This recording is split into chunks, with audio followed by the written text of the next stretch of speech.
Fala pessoal, tudo bem com vocês? Aqui quem está falando é o professor Joari e a gente está dando continuidade ao nosso curso de Linux para programadores, né?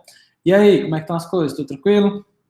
Tudo de boa com vocês? Estão curtindo o curso? Estão gostando? Estão entendendo tudo direitinho? Tá? Mais uma vez, se vocês tiverem qualquer dúvida, vocês podem perguntar lá no mural, tá pessoal? Então é o seguinte, né? Como de praxe, bom dia, boa tarde, boa noite para vocês, independente do horário que vocês estejam assistindo. E a gente vai dar continuidade com o JavaScript na parte de estruturas de repetição. Né? Na aula passada vimos estruturas de estrutura condicional, né? O if, a gente viu também o case, né? Como é que é quando a gente usa estruturas de menu. E hoje a gente vai utilizar essa estrutura de repetição que já é do conhecimento de vocês. Como eu falei, né? Esse curso é voltado para quem já é programador, quem já fez pelo menos alguma coisa de fundamentos de programação. Então, a gente já entende o sentido de uma estrutura de repetição, já sabe qual a motivação, mas mesmo assim eu vou falar um pouquinho disso, que é o seguinte, quando a gente utiliza essas estruturas, pessoal, exatamente quando nós temos pedaços de código, ou então situações onde a gente quer economizar na quantidade de código de uma forma que fique mais tranquilo também. Por exemplo, se eu peço para vocês informarem 10 valores, né? Quer que vocês informem 10 notas, ou então tem uma turma de 30 alunos, eu tenho que dizer a altura de cada um deles, por exemplo. Eu não vou ficar fazendo um monte de echo para mostrar na tela e um monte de read, não. Eu vou usar um for, né? Um for, ou então utilizar um while, para eu poder pegar essa informação sem precisar ficar repetindo esse código, né? Estrutura de repetição tem muito a ver com código que pode se repetir para realizar aquela função, é assim? Então, eu tenho o for, que é quando eu sei exatamente quantas vezes eu quero que alguma coisa seja executada, né? Por exemplo, eu peço que o usuário digite 10 números, né? Então, eu vou usar o for porque eu sei a quantidade específica de vezes que eu quero que um código se repita. No entanto, já o while, a gente utiliza quando a condição ela pode variar. Por exemplo, eu posso pedir para você informando o peso, por exemplo, de um rebanho. Você tem um rebanho, você vai informando o peso de cada animal. Quando você digitar a idade zero, o peso zero, quer dizer que você quer parar, por exemplo. Então, com o while a gente vai utilizá-lo quando a gente não tem total certeza de quantas vezes uma coisa vai ser repetida. É assim? Tá? Sendo que uma coisa não proíbe a outra, tá? É só geralmente isso. Por exemplo, eu posso usar um while para repetir a quantidade de vezes específica, por exemplo, tá? Dá para fazer isso, tranquilo? Mas só que cada um no seu quadrado, né? Como o pessoal fala. Então, basicamente hoje, o que eu vou mostrar para vocês é a sintaxe dessas estruturas de repetição no JavaScript, tá? Então, começando pelo for. Olha como é que funciona aqui o for. Muito parecido com JavaScript, muito parecido com Java, com C, né? Sendo que a única coisa que distingue dessas outras linguagens é o seguinte, ó. Na linguagem como Java, por exemplo, o for, a gente usa umas chaves aqui assim, né? Abre chaves e fecha chaves. Já no for, como é que a gente utiliza? A gente coloca o do e o done, que é para dizer onde é que começa e onde é que termina. E entre o do e o done, a gente tem a série de comandos, não é assim? Segunda coisa que eu quero que vocês saibam, que é o seguinte, que esse do, ele não necessariamente precisa ficar aqui do lado. Ó. Se eu quiser colocar o do depois dos parênteses, eu coloco ponto e vírgula e coloco o do. Se não, posso colocar embaixo, tá? For, aí eu boto isso aqui tudo, coloco o do aqui embaixo. E aí vem os comandos, tá? Então, ou você coloca o do na próxima linha, ou você coloca na mesma linha separando com ponto e vírgula, tranquilo? Então, baseado nisso, nessas pequenas diferenças, né? De chaves e tal, e a questão do do. Então, o que é que muda, por exemplo, do for, de um Java para cá? Como vocês podem ver, é praticamente a mesma coisa, né, pessoal? Eu estou criando uma variável e estou colocando um valor nela, né, assim, o valor inicial. Eu estou colocando uma condição de parada e eu estou dizendo incremento. Ou seja, cada vez que esse for executar, esse incremento será executado, não é assim?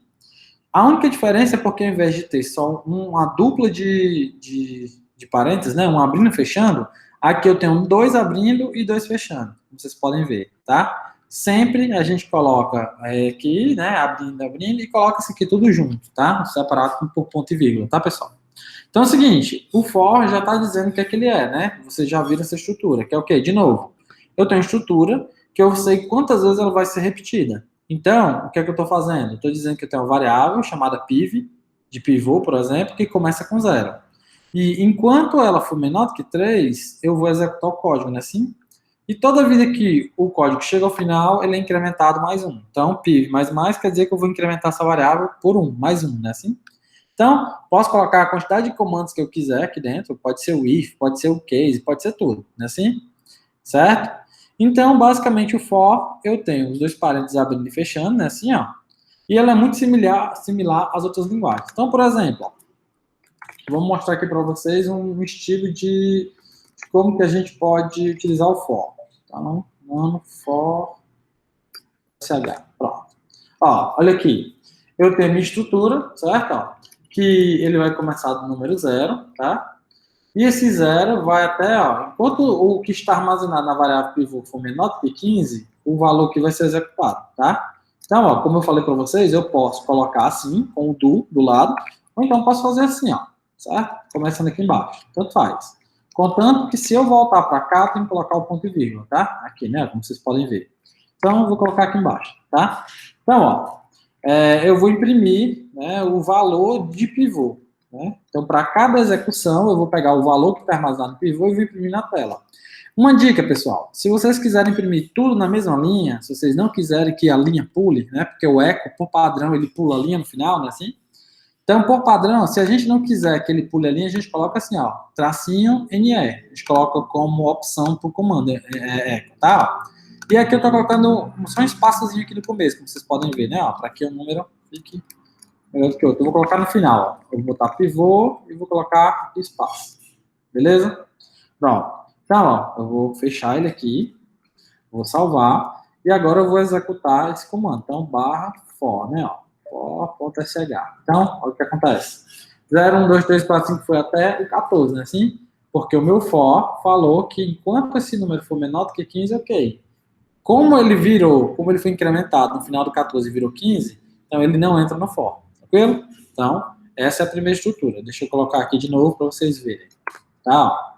Tem um pivô que recebe 0, e enquanto o pivô for menor do que 15, ele vai ser executado, né? Do e dando. Aqui eu coloquei esse eco no final, mas é porque eu estava escrevendo outra coisa. Não precisa dele não, tá? Posso fechar aqui.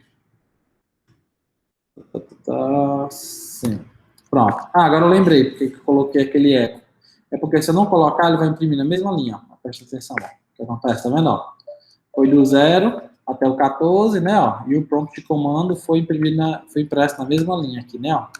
Então vamos lá, vou voltar para aquele anterior lá. Como eu estou colocando o eco, NE, ele está sempre imprimindo na mesma linha. Então no final eu coloco só um eco, só mesmo para ele pular de linha, tá? Só isso mesmo. Vamos executar de novo aqui. Vou limpar aqui a tela e vou executar o for. Então, ó, tá aí, ó. 0, 1, 2, 3, 4 até 14, né? E termina. Então, como vocês já devem ter visto a estrutura, eu posso, por exemplo, aumentar o incremento. Em vez de ser aqui, né, ó, de 1 em 1, eu posso fazer isso, né, ó. Pivô, mais, sei lá, mais 4, tá? E em vez de ir até 15, vamos botar aqui até 8, botar aqui até 40. Pronto, até 40. Começando de 0 até 40, pulando de, vou botar aqui 80. Pulando de 4 em 4, né, assim? Pronto, vou fechar aqui. Vou salvar e vamos colocar aqui para executar. Pronto. Então, 0, 4, 8, 12, tal, até 76, né? Que é um número menor do que 80. Tranquilo? Beleza? Então, esse é o for. Essa é a estrutura dele. Outra forma da gente utilizar o for, pessoal, é a gente pegando passando opções. Por exemplo, no anterior, eu estava dizendo a quantidade de iterações que ia ser feita. Assim, nesse caso aqui, ó, eu posso dizer assim, ó, que for, eu tenho uma variável que vai ser de tipo de pivô, né, que eu chamo aquele de piv, pode ser qualquer coisa, e eu disse que essa variável, o valor dela vai mudar dentro desse conjunto de informações que eu passei. No caso aqui eu mandei texto, né, azul, amarelo, preto, né, não são variáveis, tá? São só texto normal. Então, o que acontece? Se eu vier aqui, ó, colocar for, piv, in, e disser um monte de opções separadas aqui, né, com espaço, eu estou dizendo que o piv, ele vai primeiro assumir o valor de azul, vai executar. Depois vai assumir o valor de amarelo, vai executar. Depois ele assume o valor de preto, né, ó, o valor preto fica dentro da variável piv, e aqui eu estou imprimindo piv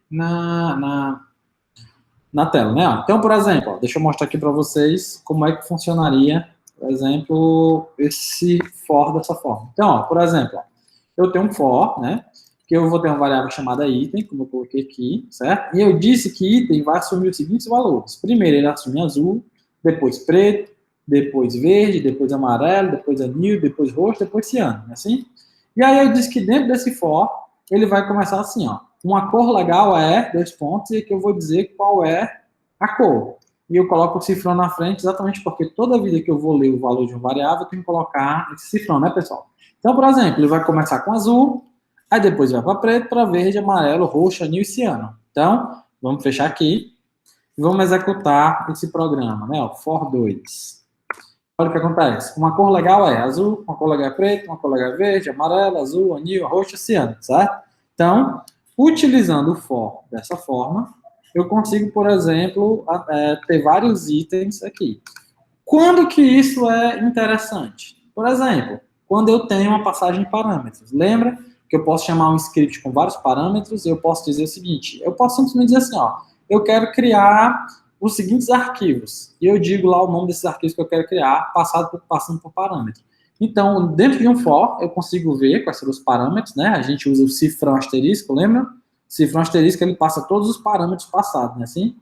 E aí eu posso fazer alguma coisa com esses parâmetros. A gente vai ter uma questão com isso, tá? E aí vocês vão ter uma ideia melhor de como é que a gente pode usar, beleza? Então, essa é a segunda forma que a gente tem de utilizar o for, beleza?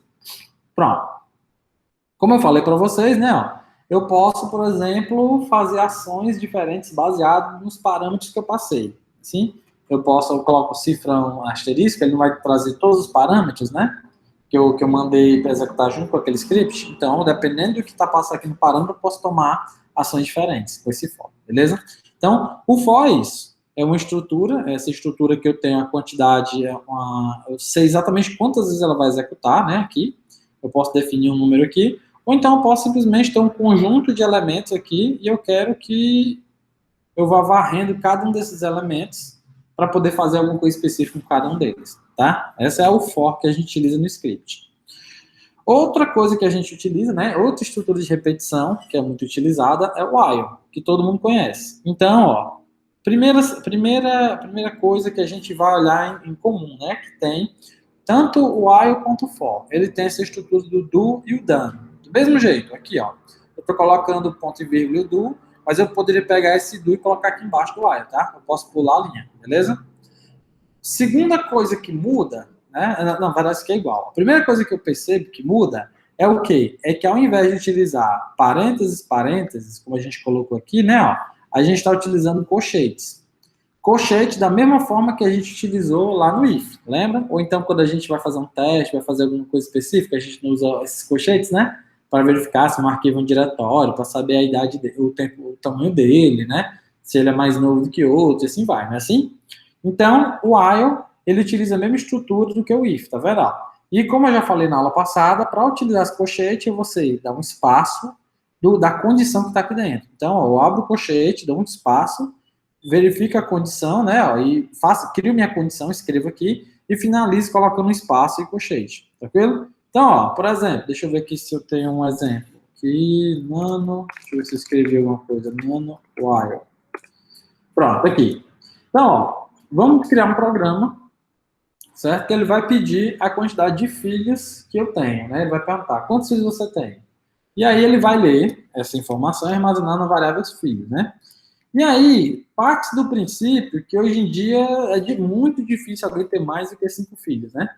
Então, o que eu coloquei aqui, ó, enquanto a quantidade de filhos, né, ó, GT, que é greater than, né, ou seja, enquanto ela for maior do que 5, essa é a minha condição, como eu falei, ó, bota um espaçozinho no começo, coloca um espacinho no final, né, lembra daquela tabela da aula passada? GT, que é maior, LT, que é menor, GE é maior ou igual, LE é menor ou igual, e assim vai, assim? Então, ó, o que eu estou dizendo, ó, enquanto, tá, a quantidade de filhos que eu digitei for maior do que 5, ele vai falar o seguinte, ó, fala sério, são quantos, né? São quantos filhos você tem? E aí eu digitei, por exemplo, vamos supor que eu comecei aqui e botei 30 filhos. Aí ele vai ver, opa, não, essa condição aqui foi verdadeira, né, ó. 30 é maior do que 5? Opa, é sim. Então ele vai entrar aqui dentro do while, né? Então, o while, pessoal, toda vida que essa condição aqui for verdadeira, ele vai entrar nesse loop, nessa estrutura de repetição, não é assim? Então, ó, pelo fato de eu ter digitado, por exemplo, 100, ele vai dizer, fala sério, são quantos? Eu botei 30. E aí ele vai voltar para cá e vai verificar de novo. 30 é maior do que 5? Opa, é sim, maior. Então ele vai ficar me perguntando o tempo todo até eu informar quantos filhos eu tenho, tá? Vamos fechar aqui para a gente ver se funciona. Então, ó, vou botar aqui o while.sh. Informe quantos filhos você tem. Eu botei que eu tenho 22 filhos. Ele vai dizer, ó, fala sério, são quantos? Ah, não, são 33. Fala sério, são quantos? São 10. Fala sério, são quantos? E assim vai. Até eu colocar um número que seja menor do que 6, né? Por exemplo, se eu colocar 5. Na verdade, 5 não vai dar certo também, né? Porque 5 não é maior do que 5. Ó. Então ele vai dizer o quê? Ó? Cai fora, não é assim? Então, se eu tiver um número maior do que 5, ele vai continuar me pedindo. Se eu colocar 5 é maior do que 5, não é, então ele cai fora. Ok? Então, o meu programa, da forma como está escrito aqui, né? Ele vai ficar sempre pedindo quantos filhos eu tenho. Se eu digitar um número que é maior do que 5, por exemplo, eu coloquei 5, né? Ó, 5 é maior do que 5? Opa, não é. Então ele não entra. Assim? Agora, se eu colocar maior ou igual, aí se eu colocar 5, ele vai entrar também, tá? É só esse pequeno detalhe aí que eu errei.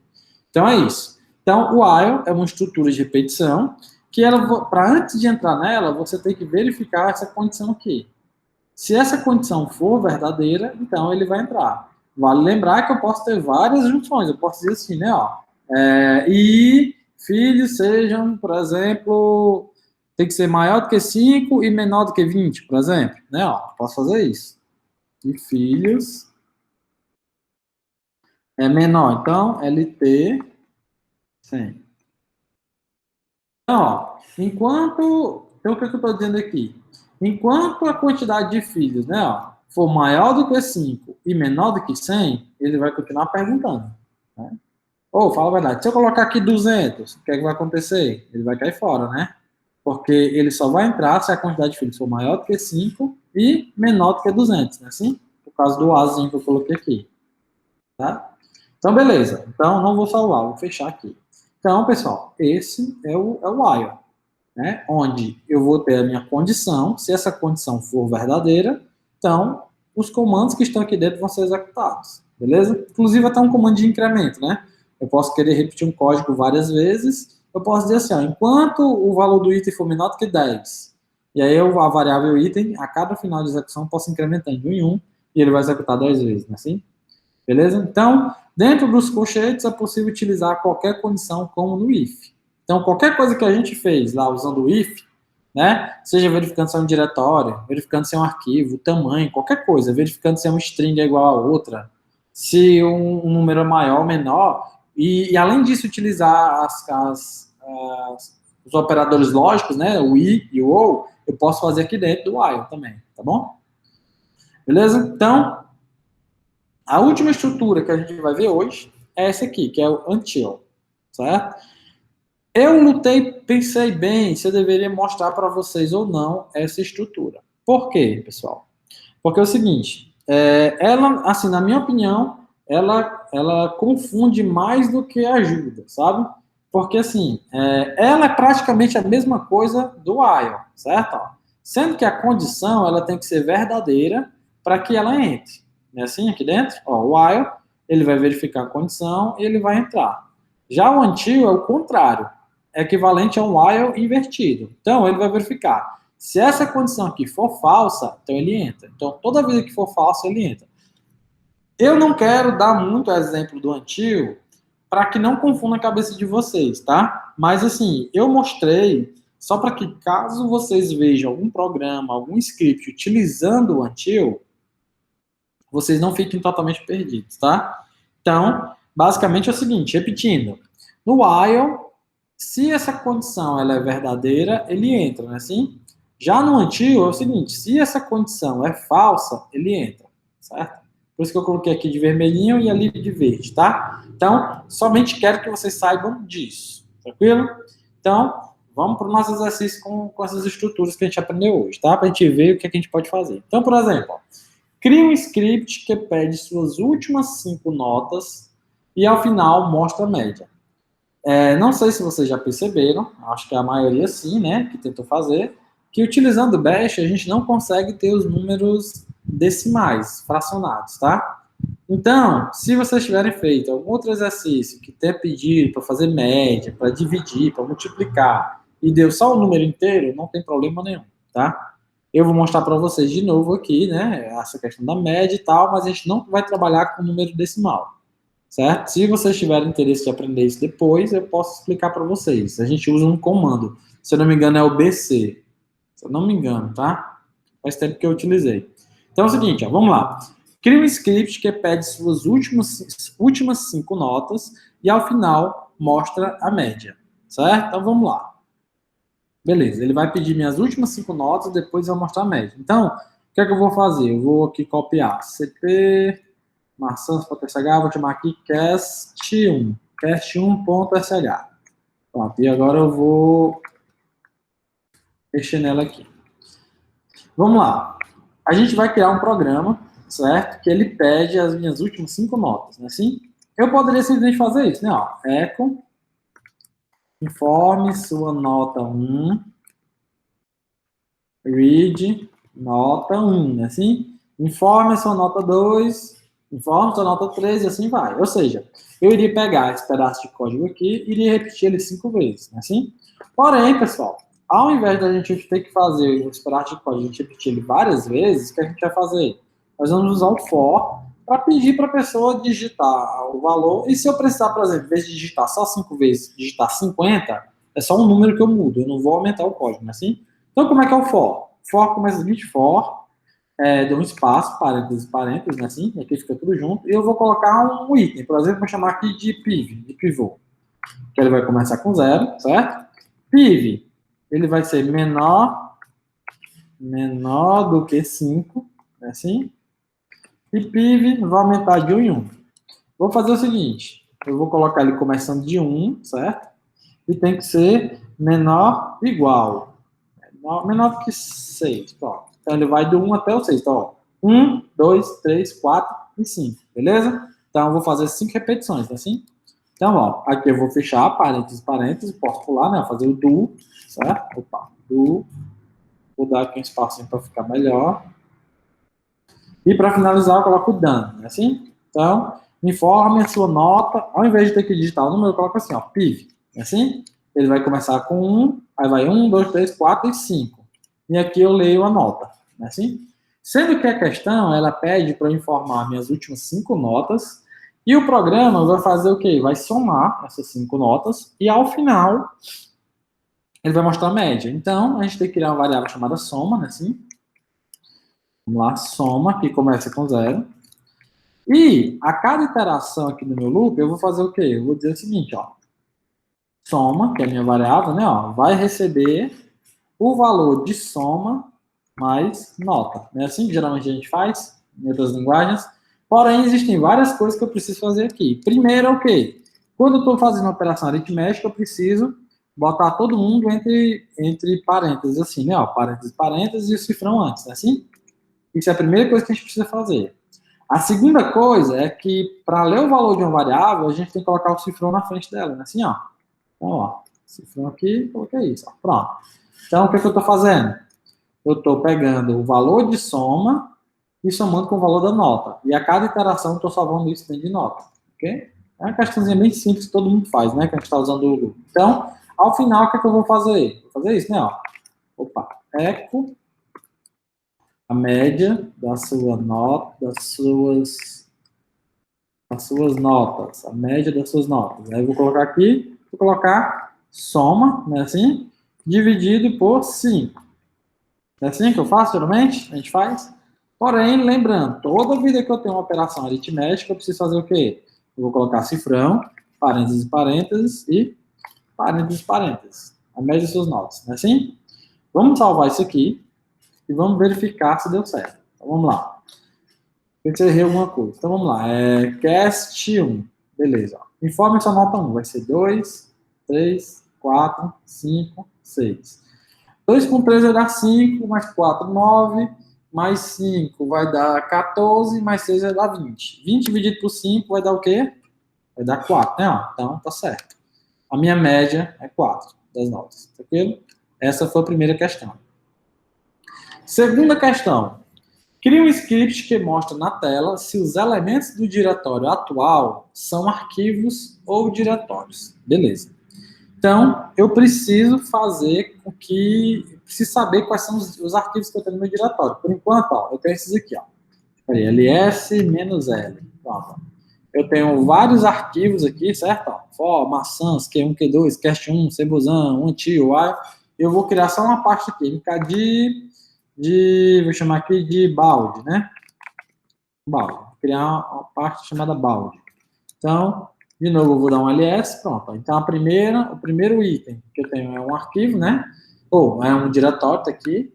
E todos os outros são arquivos comuns, arquivos com execução, beleza? Então, pronto. Então, eu quero criar um programa que vai pegar essa lista de itens que está no meu diretório atual e vai dizer qual deles é um diretório e qual deles é um arquivo. Primeiro, se eu colocar só o ls, pessoal, o que é que acontece? Ó? Ele está trazendo os itens que tem no meu diretório separados com um espaçozinho aqui, né? Ó, por tab, né? Então, a gente tem que tentar se beneficiar disso. Vamos criar aqui o nosso arquivo. Então, eu vou copiar aquele cast1 e vou colocar cast2.sh. Certo? E agora vamos mexer aqui no cast2. Cast2. Pronto. Vamos apagar isso aqui tudo. E eu vou precisar dizer se aquele arquivo se aquele item é um diretório ou é um diretório ou um arquivo, né? Assim? Então, primeiro, a gente sabe que eu posso fazer assim, né? Ó, por exemplo, eu não queria o diretório balde, eu posso fazer isso, não? Menos D, assim, ó, para eu poder verificar, eu boto colchete, dou um espaço, deixa eu ver se eu tenho mais, não. Menos D, e vou dizer qual é o diretório. Eu não queria o diretório chamado balde, né? Então, pronto, ó. O que é que eu estou dizendo aqui? Eu quero saber se balde é um diretório. Assim, lembra das aulas anteriores? Isso aqui vai retornar uma resposta, verdadeiro ou falso, assim? Se for verdadeiro, eu quero dizer assim, ó, eco,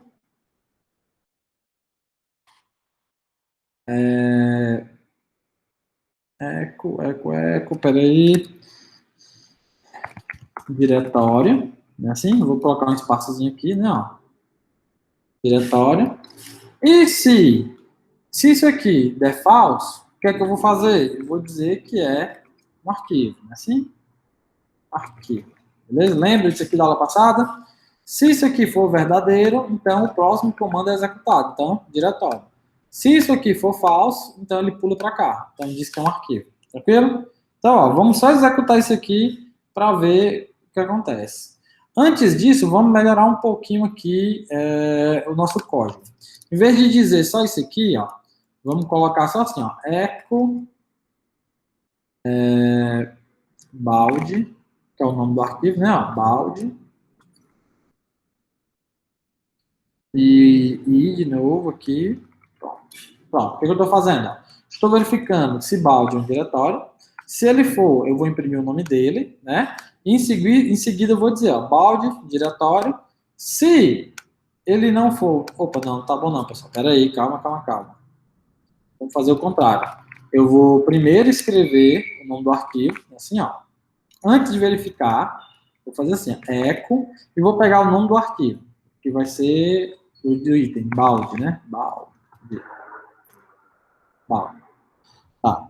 Então, ó, então, a primeira coisa que eu vou fazer é executar o nome. Então, se eu colocar eco balde, ele vai sempre executar. Então, vai dar como se fosse uma execução perfeita, execução que retornou verdadeiro, entendeu? Então, ó, ele vai imprimir balde e aí ele vai verificar. Se balde for diretório, o que, é que ele vai fazer? Então, ele imprime o próximo comando, né? Ó, executa o próximo comando. Se não, se balde não for um diretório, o que, é que ele vai fazer? Ele vem para cá, para a parte do ou, assim, ó, o barra. Então, é um arquivo. Vamos verificar se esse negócio está certo. Então, vou salvar, cast2, e agora vamos ver aqui se esse negócio executa. Então, pronto, vou aqui, barra cast2, pronto, ó, balde, diretório. Beleza. Pelo menos disse certo. Balde, de fato, é um diretório, né? Mas só que ele está quebrando. Então, como é que eu faço para melhorar isso aqui? A gente, em vez de utilizar o echo, só o echo a gente pode colocar echo NE, assim, ó, echo NE, tranquilo? Então, pronto. Então, vamos executar de novo aqui, ver o que acontece. Então, ó, balde giratório. Ah, pessoal, coloquei foi no canto errado, vai aparecer aqui, ó. Echo NE, e aqui eu tiro, tá? Para que ele pule para a próxima linha. Só isso. Eu estou dizendo o seguinte, que eu quero imprimir balde nessa linha e não quero pular a linha no final. Aí vem o próximo echo, ele vai imprimir diretório e aí ele pula a linha, para que eu possa pegar o próximo arquivo, tá? Então, ó, salvei aqui, vamos executar. Pronto, aí, ó, balde, diretório. Tranquilo. Então, pelo menos está acertando, né? Vamos pegar o seguinte, ó, tem esse arquivo aqui que é o quest2.sh.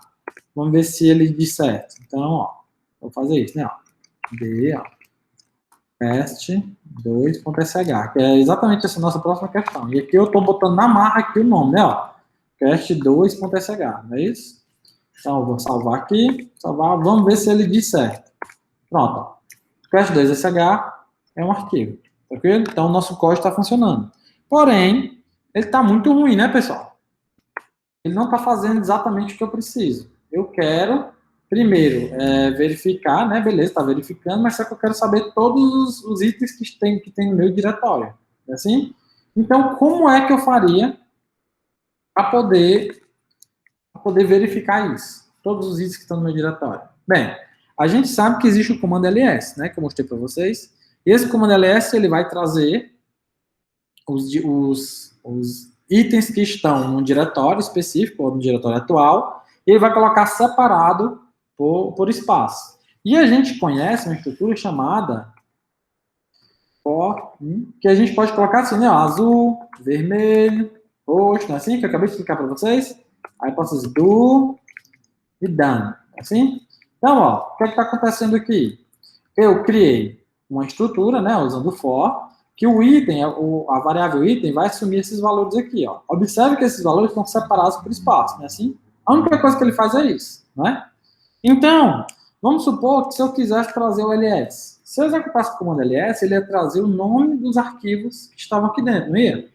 Sendo que se eu quiser, pessoal, executar um comando, né, e utilizar a resposta dele dentro do próprio programa, em vez de mostrar na tela, eu quero guardar ele dentro de uma variável, por exemplo, vamos supor que eu quisesse guardar dentro da variável listagem os itens. Então, eu faço isso. Ó. Quando eu quero executar um comando, e o que eu quero é que o resultado desse comando vá para algum lugar, né, que ele fique guardado em algum lugar, por exemplo, que ele fique aqui dentro, ele não vá para a tela, eu executo esse comando usando o cifrão parênteses. Vocês podem ver, entendeu? Então, aqui dentro da variável listagem, ficaria guardado todos os itens da pasta atual, né, do diretório atual. Porém, eu posso já fazer isso aqui direto. Ó. Posso fazer isso assim. Ó. O que eu estou dizendo? Eu estou dizendo que o comando ls vai trazer todos os arquivos e diretórios, né, da pasta atual e a variável item vai assumir a cada momento um desses valores. Então, aqui, ó, ao invés de colocar cache sh, se eu quiser imprimir só o nome, ó, se eu quiser imprimir só o nome do item, eu faço isso, né? Assim, ó, item, assim. Se esse item for um diretório, então, de novo, ó, eu venho aqui, pego o valor do item. Se ele for um diretório, eu digo que ele é um diretório, né? Ó. Se não, eu digo que ele é um arquivo, tranquilo? Vamos executar esse negócio para ver se isso aqui funciona. Vamos lá. Vou limpar aqui a tela. Primeiro, vamos dar aqui uma olhada nos arquivos que eu tenho, né? Ó, balde, F2, tal. Como eu falei, só balde é um diretório. Todo o resto são arquivos. Então, vamos ver se esse programa funciona. Nano não, assim, né? Ponto, barra, cache2. Pronto, olha o que acontece. Balde é diretório, for2, arquivo, ou seja, ele está imprimindo o nome do arquivo, né, do diretório, ou então arquivo, e está verificando em cada linha, deixa eu mostrar aqui o programa, está verificando em cada linha, se esse item é um diretório. Se ele for um diretório, imprime um diretório, se não, arquivo. Entenderam? Então, espero que vocês tenham entendido isso aqui. Então, ó, além disso, eu posso fazer o quê? Eu posso executar esse programa, né, assim, ó, e ao invés de usar o ls, eu posso verificar se é um arquivo diretório passando esse programa como parâmetros, ó, fazendo isso. Então, o que é que eu estou dizendo? Eu estou colocando, né, baseado nessa variável aqui, que todos os parâmetros que eu vou passar no programa, o for vai varrer esses elementos, e a cada iteração, ele vai colocando nessa variável, né? O primeiro parâmetro, aqui, aí executa. Aí volta de novo. Segundo parâmetro, bota em item e executa. Vamos ver se esse negócio funciona. Bora lá. Eu vou agora executar a variável cast2.sh, certo? E vou passar como parâmetro o balde, né? Ó, espaço, e vou botar aqui o for.sh. E o que acontece? Aí, ó. Balde é um diretório e for é um arquivo. De novo, eu quero aumentar. Eu quero falar do while também. While.sh, quero falar do cebozão, por exemplo. Quero usar. Pronto. Então, ó, ele fez isso. Inclusive, eu poderia fazer isso, ó, né? Que não serve para nada. Não poderia. Pode ser assim, ó. Balde, várias vezes. Então, ó, balde diretório, balde diretório, balde diretório. Tranquilo? Então, essa é uma das utilizações do for nessa situação aqui, como eu mostrei para vocês, né? Ó, nano cast2.sh, tá? Então, essa é uma das formas que a gente tem de utilizar o for in, né? Certo? A gente usa ele muito, pessoal. Vocês vão ver muito isso aqui em vários códigos, tá? Então, vamos para a próxima. Próxima questão. Então, a segunda questão já foi, né? Então, aqui um script que mostra na tela os elementos do diretório atual, se são arquivos ou diretórios, beleza? A gente fez passando como parâmetro e a gente fez também listando tudo, tá? Então, próxima questão. Cria um script que criará vários arquivos em branco. Ao criar um arquivo, o script perguntará se você deseja criar outro arquivo. Caso contrário, o script se encerra, não os scripts, tá, pessoal? Então, ó, essa questão aqui eu já fiz. Deixa eu mostrar aqui para vocês, que é a questão 3.sh. Pronto, olha como é que ela funciona, tá? Primeiro, nosso programa ela vai perguntar se eu desejo criar um novo arquivo. E aí, o que eu digitar vai ser guardado na variável resp, certo? E aí, eu vou utilizar o while, porque com o while eu posso criar os vários arquivos, né? E posso continuar perguntando, continuar pedindo. Lembra de questões como aquela que a gente fez do menu, onde só tem um item, ele pede só um item e acaba? Então, com o while, eu posso ficar pedindo vários itens. E o programa fica repetindo, né? Esperando eu mostrar, informar alguma coisa, tá? Então, aqui, ó. Então, voltando. Eu tenho o meu programa que ele pergunta se eu desejo criar um novo arquivo. E aí eu respondo. Com S ou não, né? Com S ou N, tá? Se o que eu tiver respondido foi o S minúsculo, né? Ó, a gente usa o while, abre colchetes, espaço, como eu falei para vocês, e aqui a gente tem uma condição, resp, e a gente diz que verifica se o que está dentro da variável resp é igual ao caractere S, assim? Se isso aqui for verdade, então ele vai entrar. Então ele vai perguntar, beleza, pois informe o nome do arquivo. Então eu coloquei o nome, por exemplo, Pedro, tá? E aí ele vai criar um arquivo com o nome Pedro, certo? Ao final aqui ele vai perguntar, deseja criar um novo arquivo?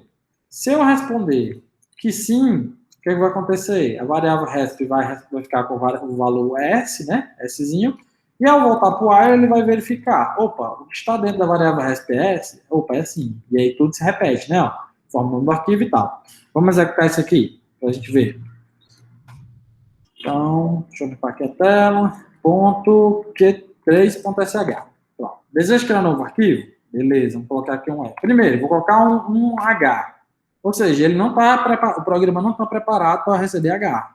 É só o S, né? Assim? Então, qualquer coisa que não seja S, ó, o programa já morre, né? Assim? Agora, se eu fizer colocar um S aqui, ele vai pedir o nome do arquivo. Eu vou colocar aqui joão.txt. E ele criou. Vai perguntar, quer criar um novo arquivo? Opa, quero sim. maria.txt. Quer criar um novo arquivo? Vou criar sim. Criar o josé.pdf. Certo? Quer criar um novo arquivo? Não. E quando aperta, ele sai, tá? E a gente utilizando lá o ls, né, ó. A gente pode ver ls -l. Cadê? Tá aqui, ó. O João, o José e a Maria. Cadê? Foi Maria que eu criei? Foi? Cebozão, Maria. Foi, pronto aqui. João, José e Maria. Foram exatamente os arquivos que eu acabei de criar. Beleza, pessoal? Então, basicamente é isso, certo?